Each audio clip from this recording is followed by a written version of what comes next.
director de CP Consultora, él nos va a poder explicar un poquito en detalle todo este pormenorizado trabajo que acaban de presentar. Federico, buenas noches. Álvaro Torribia, Sandra Sicaré, te saludamos.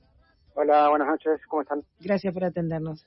No, por favor. Gracias, como siempre, Federico, por atendernos. Bueno, estábamos hablando del informe fresquito que ha sacado la consultora sobre la situación salarial, el resultado de las últimas negociaciones paritarias.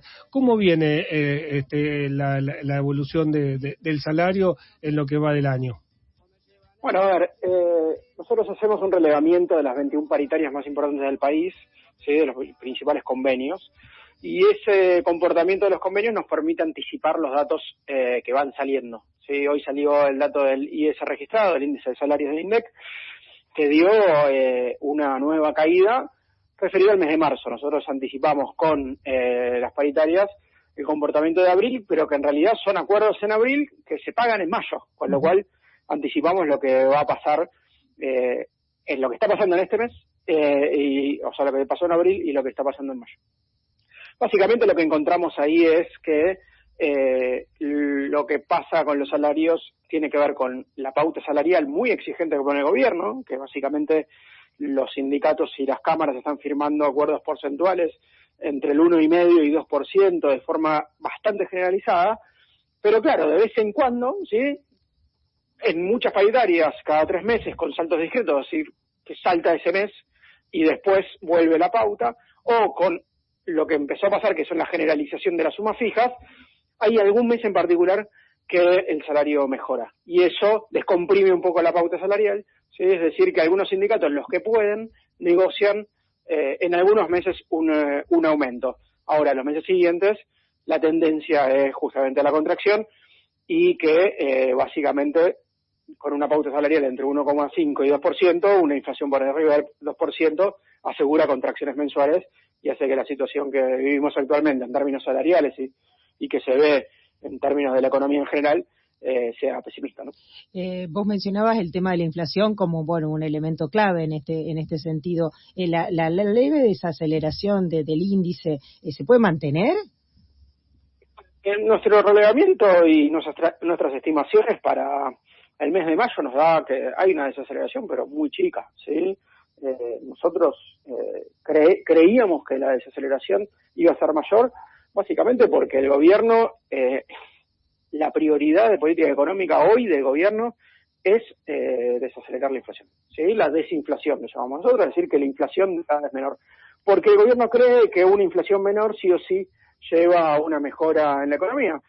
Y básicamente estamos explicando, la verdad que la desinflación tiene que ser muy grande para que esos efectos en el nivel de actividad se vean. Y los indicadores de corto plazo nos están diciendo, mirá, se va a mantener entre 2,4 y 2,5.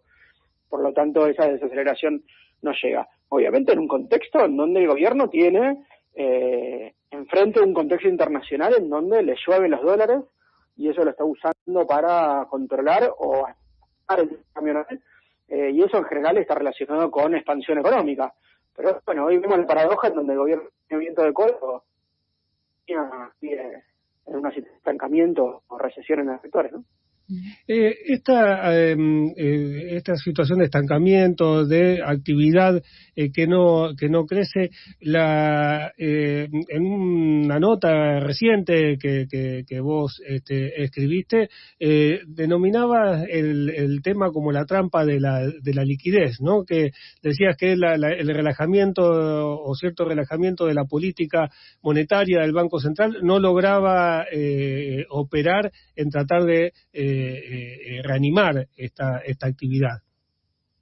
Sí, bueno, efectivamente. El gobierno, en el marco del contexto internacional, el gobierno, en lugar de relajar su política de ingresos, es decir, de permitir que los ingresos crezcan un poco más rápido, o en lugar de hacer algún tipo de política fiscal que permita aliviar la situación de los sectores vulnerables o mismo de la clase media, lo que hace el gobierno es hacer una política monetaria, es decir, una política del Banco Central en donde baja las tasas de interés con el objetivo de motorizar el crédito, ¿no? Uh-huh. El crédito fue uno de los motores en 2024. Pero claro, se da la paradoja en donde el gobierno baja la tasa de interés, baja el costo del dinero por parte del Banco Central, pues se da la paradoja de que eso no llega a la gente, no llega a las familias, no llega a las empresas. Y eso es una paradoja que pocas veces pasa, porque en general cuando el Banco Central baja la tasa de interés, los bancos bajan la tasa de interés y prestan más. Bueno, en este contexto está pasando algo que pasa muy de vez en cuando y que justamente se mete en el debate que pone Keynes, ¿no?, que ahora está muy nombrado y el presidente así tiene como una obstinación con el tema, en donde Keynes explica, mirá, en ciertos contextos de elevada incertidumbre, puede ser que el Banco Central baje la tasa, pero eso no llega. ¿Por qué? Porque queda atrapado el dinero, en donde efectivamente el sector financiero demanda esa liquidez y tal vez se va a títulos públicos en vez de a la gente. ¿Por qué? Bueno, básicamente porque los bancos no quieren prestar a gente que no le va a devolver la plata. Que no puede pagar. Entonces, claro, en un contexto de elevada mora, ¿sí?, de elevada irregularidad, que es lo que está pasando hoy, en un contexto en donde las empresas tienen problemas para devolver los créditos y las familias también, y en un contexto donde la verdad que no hay mucha claridad sobre lo que va a pasar hacia adelante, tampoco en términos de tasa de interés, es decir, por ahí la tasa de interés sube, entonces los bancos dicen, mirá, yo espero, no presto, me quedo donde estoy, compro títulos públicos, espero un poco a ver si la tasa de interés sube, y mientras tanto, espero, ¿sí? Y eso hace que estamos en un escenario en donde la política más importante que cree el gobierno, que puede ser expansiva, está fracasando. El gobierno tiene, hoy por hoy, tiene dólares y está tratando de bajar la tasa de interés. Son dos herramientas que en otro momento serían muy bienvenidas, pero no logra, con ninguna de las dos cosas, logra generar el objetivo deseado, ¿no? Es la discusión internacional y en general cuando se baja la tasa de interés se expande el crédito. Ven la discusión argentina a lo largo de los últimos 15 años y cuando hay más dólares y se aprecia el tipo de cambio, es decir, baja el tipo de cambio, en general hay expansión. Bueno, ninguna de las dos cosas está pasando. Las dos son inefectivas. Federico, también dentro del informe hay un capítulo, bueno, que es parte del mismo, que tiene que ver con el empleo, ¿no? ¿Cómo arrancó el año en materia de empleo?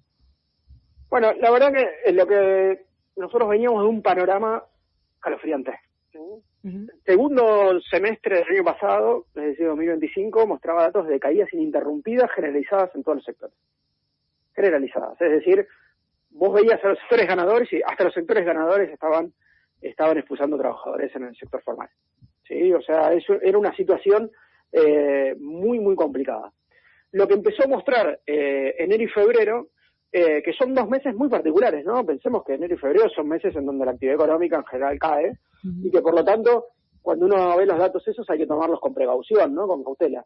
Esos datos empiezan a mostrar que, bueno, por lo menos se estancó el empleo formal, es decir, dejó de caer tan generalizadamente.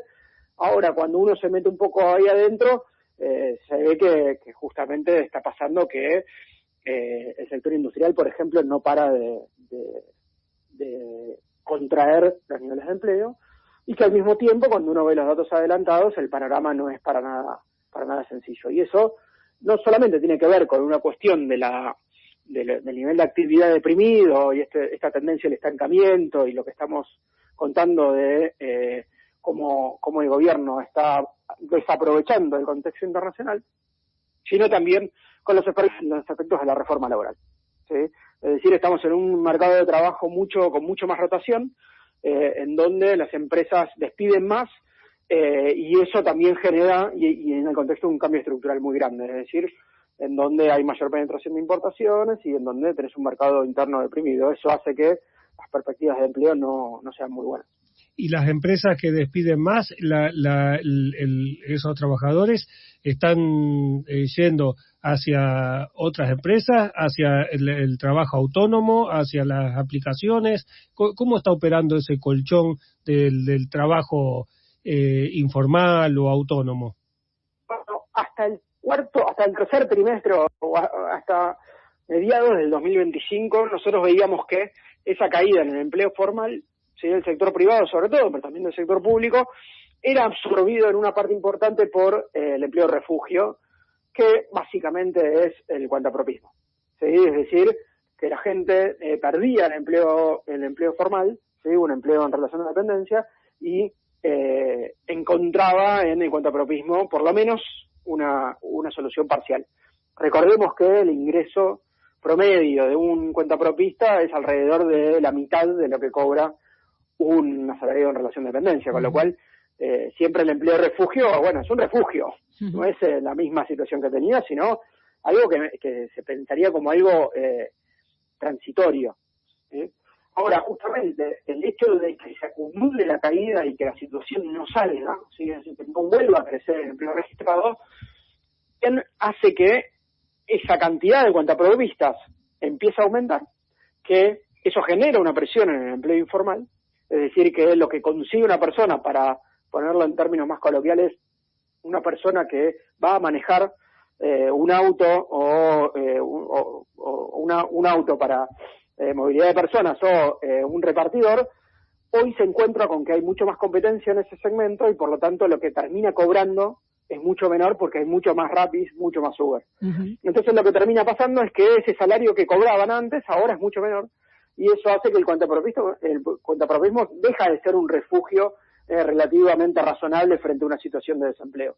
Y lo que generó es que efectivamente en el cuarto trimestre del 2025 la novedad fue que ya el empleo de refugio no logra captar ese excedente de mano de obra que salía del empleo formal y aumenta el desempleo directamente, con lo cual estamos en una situación en donde que el mercado de trabajo no tiene como protagonista al monotributismo o al cuentapropismo como el supuesto refugio frente a una situación adversa. Claro, cuando todo todo nivela para abajo, todo se achata de alguna manera. Lo último que te queríamos preguntar, Federico, era un poco las perspectivas para lo que resta del año, un poco en lo que vienen trabajando en la consultora en materia de ingresos y de empleo, ¿no? Bueno, a ver, el gobierno está jugando una estrategia, que es una estrategia muy riesgosa, que es esto que contábamos de que necesita la economía bajar la inflación para que la actividad económica se recupere. Y efectivamente en 2024, ¿sí? O sea, luego de la caída aguda que tuvo el esquema económico con la devaluación inicial de Milei, el gobierno logró aumentar el nivel de actividad, que fue heterogéneo, pero hubo una mejora en casi todos los indicadores que veíamos. Ahora, el año 2025, es decir, el año pasado, fue un año de estancamiento, ¿sí? En donde ya aparecen estas ideas de la economía a dos velocidades, sectores que se reestructuran, pocos sectores ganadores, son muy poquitos, ¿sí? Es la minería, es el petróleo, parte del agro, parte de las finanzas, ni siquiera todo. Entonces, empezás a tener problemas generalizados, ¿no? Que estábamos hablando de caídas de ingresos y una insuficiencia en el mercado de trabajo muy razonable, muy clara. Entonces, cuando uno piensa lo que puede venir en este año, nosotros escribimos en el informe inicial del año, mira, la economía así, 2025 fue distinto al 2024, el 2026 tal vez no es tan distinto al 2025. Claro, eso lo escribimos sin una guerra. Nosotros hoy estamos en un contexto internacional en donde hay una inflación internacional y eso presiona sobre las finanzas públicas, presiona sobre la inflación. Entonces el gobierno está lanzado en un esquema económico que quedó con la misma que tenía antes de la guerra, pero con un shock internacional vinculado al aumento de los precios de los alimentos y del petróleo. Le da más dólares, pero al mismo tiempo presiona sobre los precios.